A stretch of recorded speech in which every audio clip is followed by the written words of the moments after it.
بسم اللہ الرحمن الرحیم۔ السلام علیکم۔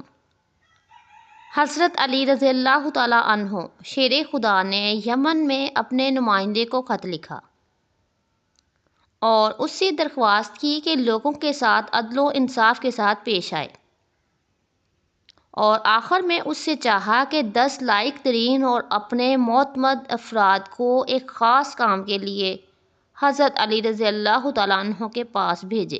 اس نے 100 لوگوں کو منتخب کیا اور پھر ان میں 10 لوگوں کو جو سب سے اچھے اور افضل تھے انتخاب کیا۔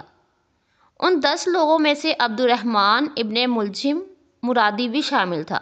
جب یہ لوگ حضرت علی رضی اللہ تعالیٰ عنہ کے پاس پہنچے، ابن ملجم جو کہ شجاع، فصیح و بلیغ تھا، اس کو ان لوگوں نے اپنا سخن گو بنایا تاکہ حضرت علی رضی اللہ تعالیٰ عنہ سے گفتگو کرے، اور مدعا میں اس نے جو خود شعر کہے تھے وہ پڑھے۔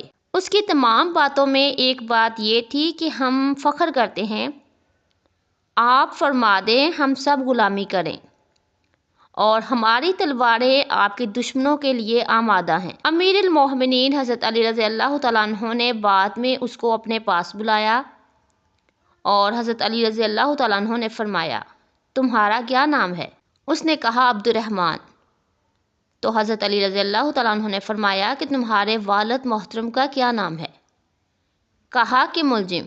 حضرت علی رضی اللہ تعالیٰ عنہ نے فرمایا کہ کس قبیلے سے ہو؟ مراد سے۔ پھر حضرت علی رضی اللہ تعالیٰ عنہ نے 3 مرتبہ فرمایا، کیا تم مرادی ہو؟ کیا تم مرادی ہو؟ کیا تم مرادی ہو؟ ابن ملجم نے کہا، جی ہاں اے امیر المومنین۔ اس وقت حضرت علی رضی اللہ تعالیٰ عنہ نے زبان پر کلمہ ترجمین جاری کیا، انا للہ و انا الیہ راجعون۔ ابن ملجم صفین نہروان کی جنگوں میں حضرت علی رضی اللہ تعالیٰ عنہ کے قافلے کے ساتھ تھا۔ جب لشکر اسلام نے خوارج پر غلبہ حاصل کیا تو ابن ملجم نے کہا کہ امیر المومنین مجھے اجازت دیں، میں آپ سے پہلے کوفہ جا کر آپ کی فتح کامیابی کی خوشخبری کوفہ والوں کو دوں۔ تو حضرت علی رضی اللہ تعالیٰ عنہ نے کہا، تمہارا مقصد اس کام سے کیا ہے؟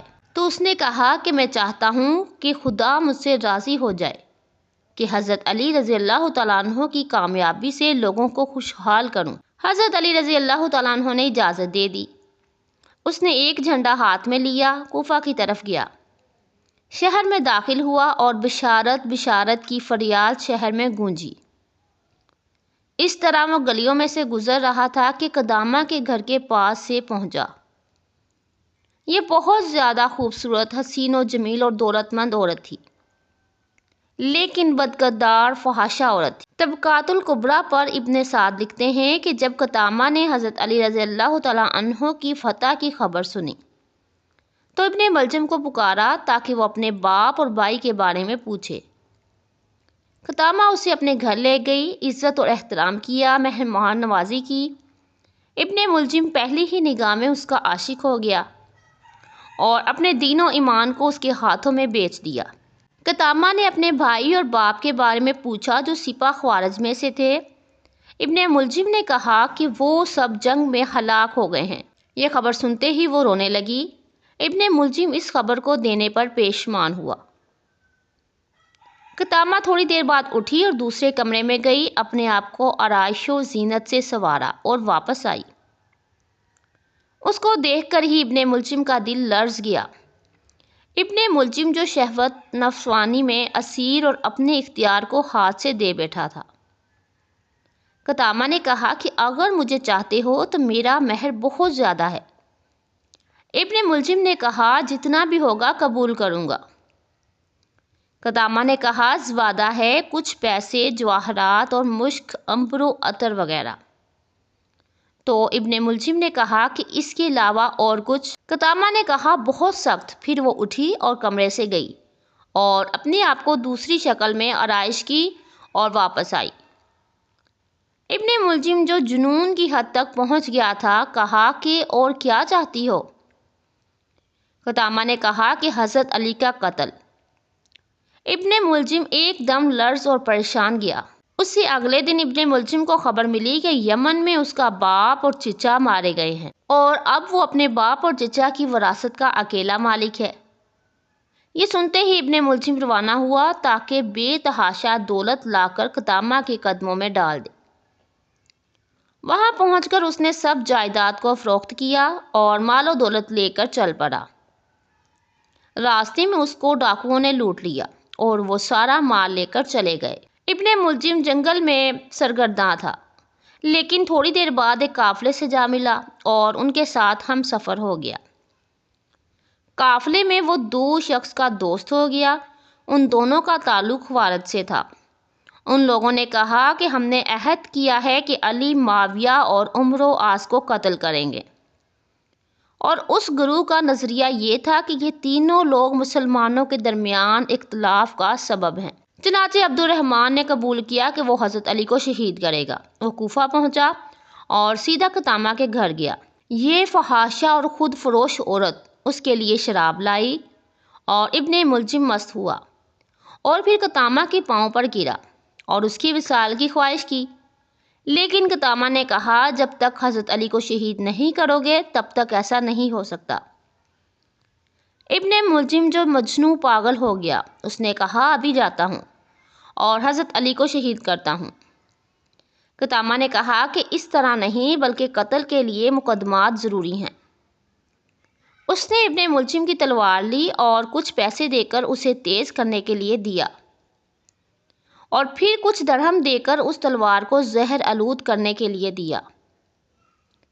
اس رات بد نصیب و بے حیا محراب مسجد کوفہ میں دماد رسول شیر خدا حضرت علی رضی اللہ تعالیٰ عنہ پر وار کیا اور تلوار سے ایسا زخم لگایا کہ اس کے اثر سے 2 روز بعد جانشین رسول خدا وسیع مصطفیٰ شہید ہو گئے۔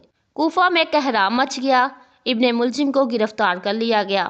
حضرت امام حسن رضی اللہ تعالیٰ عنہ اپنے والد محترم حضرت علی رضی اللہ تعالیٰ عنہ کی میت کو نجف اشرف میں دفنا کر کوفہ میں واپس آئے تو حضرت علی رضی اللہ تعالیٰ عنہ سے پیار کرنے والوں نے حضرت امام حسن رضی اللہ تعالیٰ عنہ کو ممبر پر بیٹھ کر خطبہ دینے کو کہا۔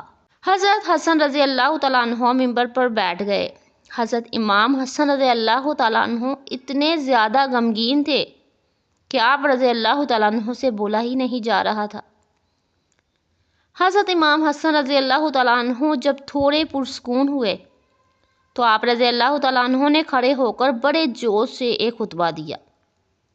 خطبے کے بعد آپ رضی اللہ تعالیٰ عنہ نے حکم دیا کہ عبد الرحمن ابن ملجم کو حاضر کیا جائے۔ جب عبد الرحمن ابن ملجم پیش ہوا تو حضرت امام حسن رضی اللہ تعالیٰ عنہ نے اپنے والد محترم حضرت علی رضی اللہ تعالیٰ عنہ کی وصیت کے مطابق عبد الرحمن ابن ملجم معلون پر ایک خاصی ضرب لگائی۔ ابن ملجم معلون ضرب لگنے سے جہنم میں پہنچ گیا۔ ابن بطوطہ لکھتے ہیں کہ کوفہ کے سفر کے دوران کوفہ کے مغرب میں ایک مکمل سفید زمین کے درمیان ایک حصہ نہایت ہی کالا ٹکڑا دیکھا، اور جب میں نے تجسس کی حالت میں سوال کیا اور اس کے بارے میں تحقیق کی، وہ اس علاقے کے ایک مکین نے جواب دیا یہ حصہ حضرت علی رضی اللہ تعالیٰ عنہ کے قاتل ابن ملجم کی قبر ہے، اور اہل کوفہ کی یہ رسم چلی آ رہی ہے کہ ہر سال یہاں لکڑیاں جمع کر کے 7 دن تک ان لکڑیوں کو جلاتے ہیں، اسی وجہ سے زمین کا یہ حصہ کالا ہو گیا ہے۔ محترم ناظرین، 750 عیسوی میں بنو امیہ کی حکومت کا تخت بنو عباس نے الٹ دیا۔ بنو امیہ کا آخری حکمران مروان ثانی ایک انتہائی سست اور ڈرپوک حکمران تھا، جس نے ابو مسلم خراسانی کے ہاتھوں شکست کھائی، اور یوں بنو عباس کی حکمرانی شروع ہوئی۔ تاریخ کتابوں میں درج ہے کہ ابو مسلم خراسانی نے بنو عباس کے ابو جعفر المنصور اور ان کے بھائی ابو العباس الصفا کو حکمرانی سونپ دی۔ اس طرح بنو عباس کے پہلے حکمران ابو العباس نے آتے ہی بنو امیہ کا نام و نشان مٹانے کی قسم کھائی۔ بہت سے لوگوں کو قتل کر دیا گیا اور کربلا کے واقعہ میں ملوث تمام کرداروں کی قبریں کھودی گئیں اور سب کو سولی پر لٹکایا گیا۔ تاریخ ابن سعد میں لکھا ہے کہ کوفہ میں موجود ابن ملجم کی قبر کو بھی کھودا گیا، لیکن اس قبر میں ازدی اور سانپوں کے علاوہ کچھ بھی نہ ملا۔ اللہ پاک ہمیں رسول اللہ صلی اللہ علیہ وآلہ وسلم اور اہل بیت سے محبت عطا فرمائے۔ اللہ پاک ہمیں دنیا اور دین کی سمجھ عطا فرمائے اور دین کی اچھی اچھی باتوں پر عمل کرنے کی توفیق عطا فرمائے۔ جزاک اللہ۔